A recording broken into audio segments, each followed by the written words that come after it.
नमस्कार, one India Hindi में आपका स्वागत है। केंद्र सरकार ने लॉकडाउन में प्रवासी मजदूरों को लेकर एक बार फिर ऐसी बात कही जो सुर्खियों में है और इससे सरकार की फजीहत भी हो रही है। केंद्र सरकार से जब प्रवासी मजदूरों के पलायन को लेकर मंगलवार को संसद में सवाल पूछा गया तो सरकार का जवाब हैरान करने वाला था। केंद्र सरकार ने कहा कि लॉकडाउन के दौरान प्रवासी मजदूरों का बड़ी संख्या में पलायन फर्जी खबरें प्रसारित किए जाने के कारण हुआ। इससे पहले सोमवार को एक और अजीबोगरीब बयान देते हुए सरकार की ओर से कहा गया था कि उसके पास प्रवासी मजदूरों की मौत का कोई आंकड़ा नहीं है, इस कारण मुआवजा देने का सवाल ही नहीं उठता। जिसके बाद राहुल गांधी ने भी शायराना अंदाज में ट्वीट कर निशाना साधा था और ट्वीट में लिखा था कि तुमने ना देखा तो क्या मौत ना हुई। सरकार के इस जवाब पर विपक्ष की ओर से अब खूब आलोचना और हंगामा हो रहा है।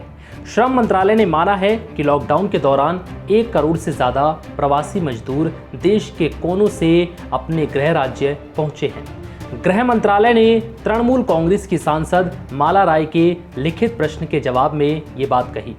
उन्होंने पूछा था कि 25 मार्च को लॉकडाउन लागू करने से पहले प्रवासी मजदूरों की सुरक्षा के लिए क्या कदम उठाए गए थे। इस कारण हजारों की संख्या में पैदल चलने वाले मजदूर घर लौटने के लिए मजबूर हुए और इस कारण हजारों की संख्या में मजदूर पैदल ही अपने घर लौटने के लिए मजबूर हुए और कई को अपनी इस यात्रा के दौरान ही जान गंवानी पड़ी। गृह राज्य मंत्री नित्यानंद राय ने अपने जवाब में कहा कि बड़ी संख्या में प्रवासी मजदूरों और लोगों का पलायन लॉकडाउन की अवधि को लेकर गढ़ी हुई खबरों के कारण हुआ। यानी कि सरकार का कहना है कि फर्जी खबरों के कारण ऐसा हुआ है। प्रवासी मजदूरों की बात करें तो सरकार का कहना है कि वह भोजन, पीने के पानी, स्वास्थ्य सेवाओं और आश्रय जैसी आम जरूरतों की चीजों की निर्बाध आपूर्ति को लेकर चिंतित थे। लोकसभा में जवाब देते हुए नित्यानंद राय ने कहा कि हालांकि केंद्र सरकार इसे लेकर पूरी तरह सचेत थी और ये सुनिश्चित करने के पूरे प्रयास किए गए कि लॉकडाउन के दौरान कोई भी नागरिक भोजन, पीने के पानी और स्वास्थ्य सुविधाओं जैसी आधारभूत जरूरतों से वंचित न रहे।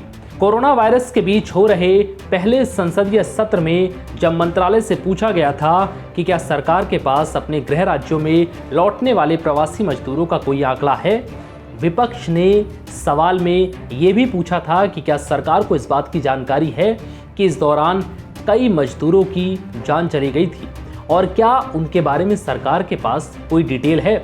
साथ ही सवाल ये भी किया गया था कि क्या ऐसे परिवारों को आर्थिक सहायता या मुआवजा दिया गया है। इस पर केंद्रीय श्रम मंत्री संतोष कुमार गंगवार ने अपने लिखित जवाब में बताया कि ऐसा कोई आंकड़ा मेंटेन नहीं किया गया, ऐसे में इस पर कोई सवाल नहीं उठता। वहीं अब फर्जी खबरों वाले बयान को लेकर सरकार सवालों के घेरे में है, जिसके बाद से लगातार सरकार पर विपक्ष हमलावर है तो कई लोग सरकार की इस बयान पर निंदा कर रहे हैं। फिलहाल इस वीडियो में इतना ही। नमस्कार।